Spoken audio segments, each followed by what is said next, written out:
আমার পুরানো ড্রাগন গাছ, এটা কেটে দেওয়া হয়েছিল, ছাটিয়ে দেওয়া হয়েছে, ছাটিয়ে দিয়ে এগুলা নতুন করে আবার দেওয়া হয়েছে। মাচা ভেঙে গেছিল, তাও এখানে একটা পুরানো আছে যে এখন নতুন করে কুশি ছাড়ছে।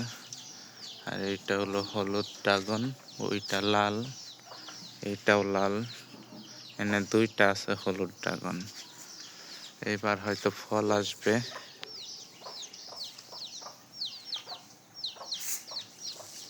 এই হলুদ ড্রাগনে অনেক রোগ হয়, বাংলাদেশের আবহাওয়ায় আর কি রোগ প্রতিরোধ ক্ষমতা কম এদের। লাল ড্রাগনেরটা আর কি সহজে রোগ হয় না, এগুলো যেমনি কাটা হয় এই সেভাবেই হয়।